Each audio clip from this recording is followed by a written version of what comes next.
All right, jumping over to Odyssey here, we got $100 donation from Chief Kick-a-Bitch of the Slap-a-Ho Nation. Thank you so much. We're not worthy! We're not worthy!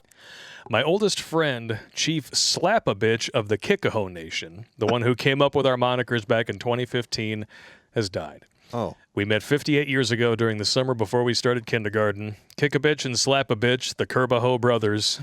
See email for Slap-a-Bitch's bequest. All right, let's check it out here. I'm sorry to hear that about your friend, brother. That's always rough. What do we got here? This is his bequest here. I was going to save this for Thought Thursday, but after Johnny Vegas story, I'm dropping it now. It started with a phone call from his attorney's office informing me that my friend Charlie was dead and that there would be 2 first-class one-way tickets to Connecticut arriving by FedEx in the morning and that the funeral was in 3 days. He also said I should meet him in his office the morning after that at 10:15 to prepare for the show when his ex-wife and estranged son arrived at 10:30.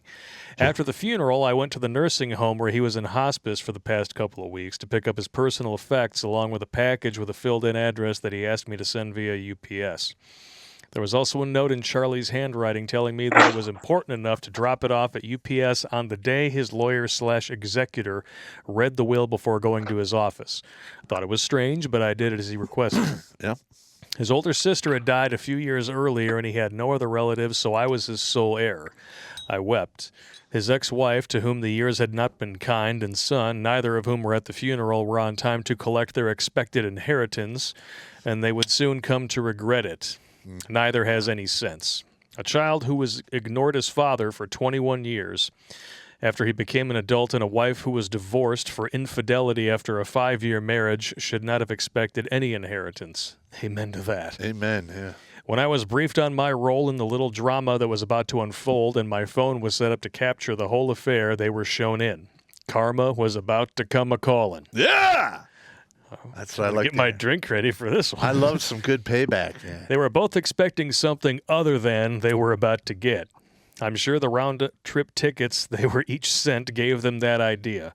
First up was their 39-year-old Charles Jr. He was given 8 years of monthly letters my friend had written from the time his ex got custody until he was 18. Wow. All right. The bitch who had taken their son 2,000 miles away wrote addressee unknown, return to sender on them. Ooh. As soon as he recognized his mother's handwriting, the fuse was lit. He did not immediately explode, but his face showed confusion and then anger. It's a good thing for her that they were in separate hotels and departing from different airports. That way, she got to keep on living, and he got to read over 100 letters from the kind, caring man who was his father without her having to explain. She had told him that his father abandoned them and never tried to contact him. You see what happens, ladies, when you spin a yarn of lies sooner or later.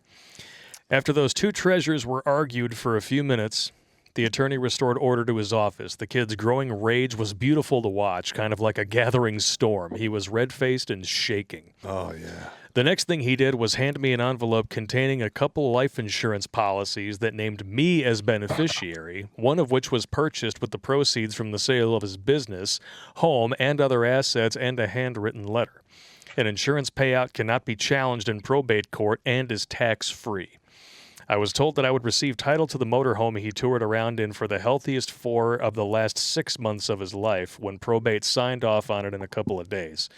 We had taken an epic road trip before his marriage that he told my wife about. She had expressed the desire to recreate it. She doesn't know about the drunken debauchery of that trip. Oh, no. No. That's to be expected. Yeah, of course. Rather than liquidate it like he did everything else, he left it to me. After that, the lawyer handed the ex her inheritance, the key to a locked waterproof, fireproof strong box that was in the package I sent 2-day delivery. She was told to expect it the day after she got home. She asked me and the lawyer what was in it. The lawyer told her he had no idea. I told her that I had no way of knowing, but I don't know what happened to the bonds I knew he owned or the gold jewelry. If she thought about it, she would have realized that she should have tossed the key immediately, but Charlie always did like them dumb. I knew there had to be a reason why the box and the key were placed in 2 separate hands, but I had no idea what it was. The lawyer would never accept a sealed package without knowing what was in it, so my friend had me mail it.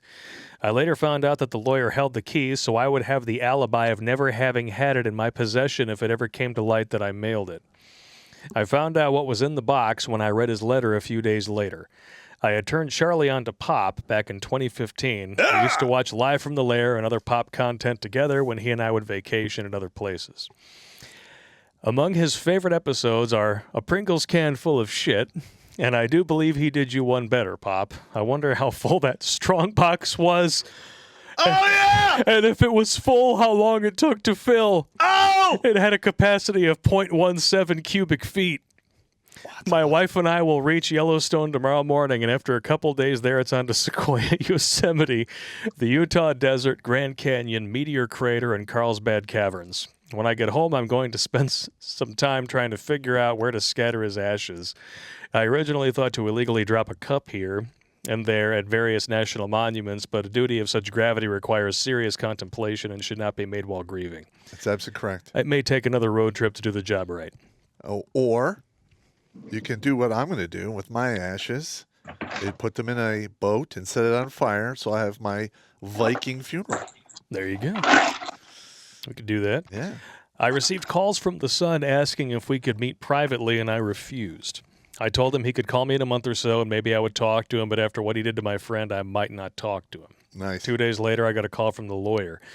The angry ex called him swearing and going on about being sprayed with shit when she opened the box. Yeah!